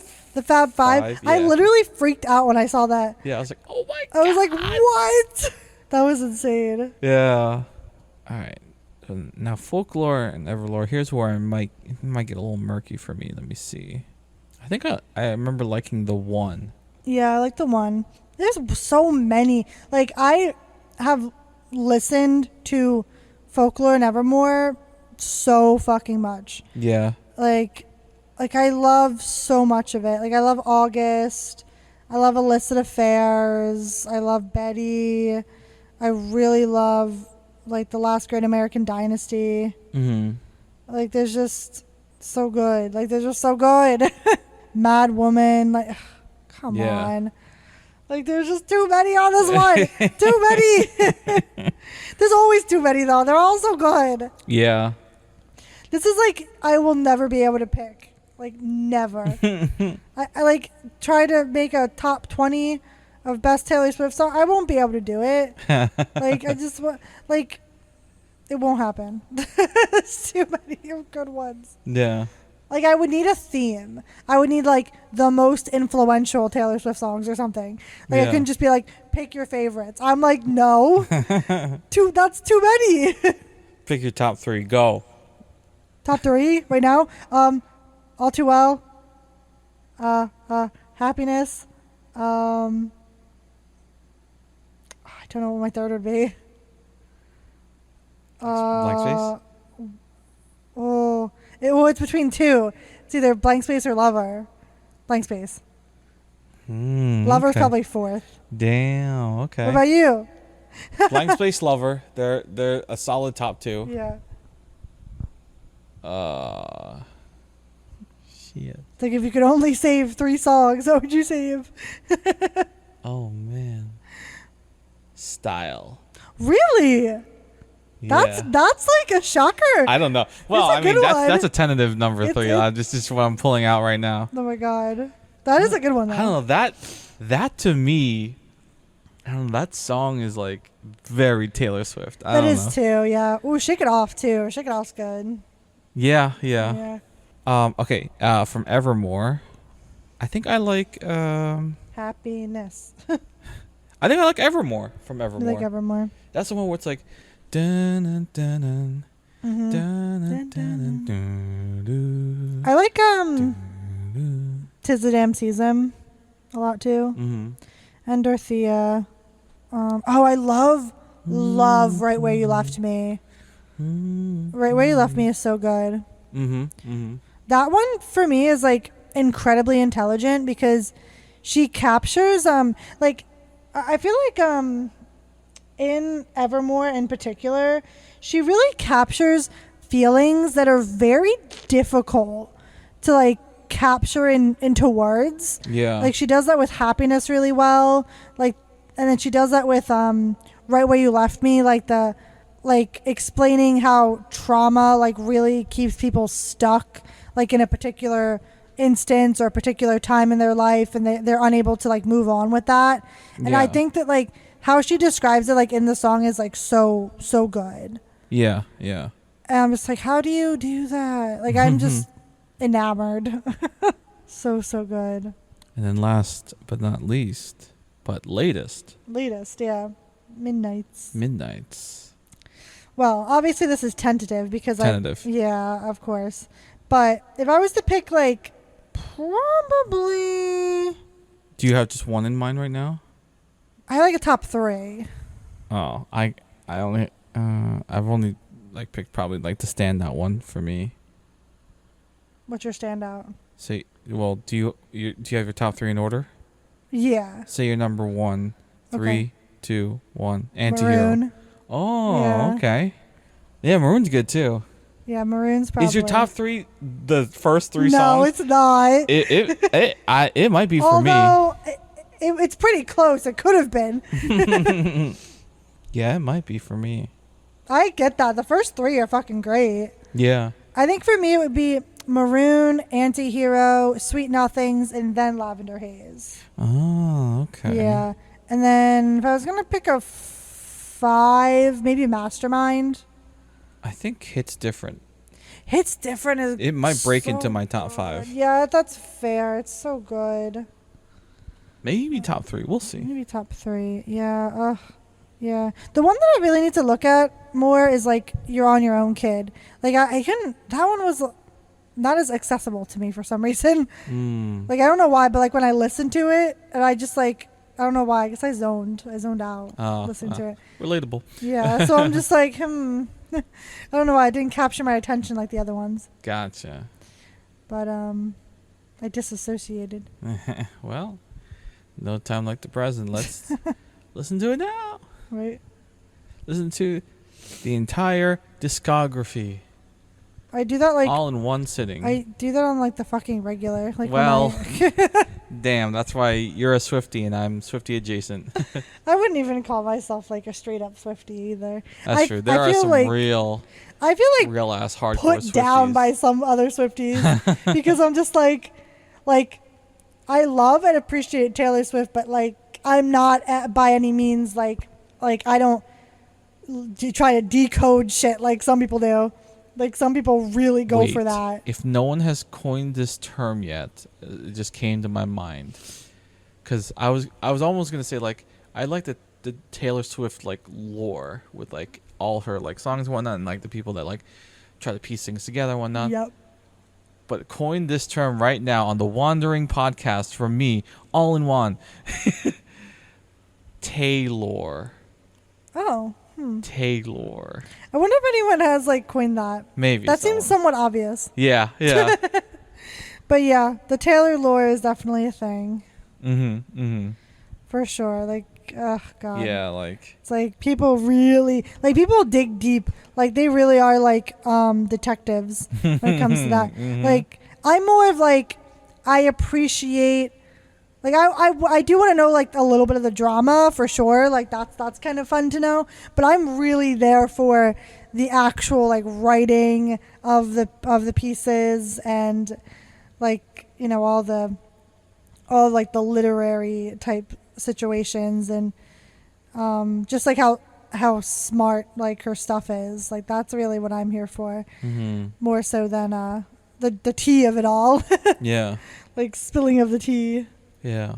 Well, all right. It is definitely past midnight now. Yes. We're almost at the 3 a.m.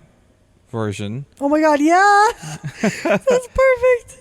So we're gonna call it a midnight. And I've got a blank space, baby, and I'll write your name. So it's been a few midnights since Midnights came out, and both Lex and I have sat with the album longer now.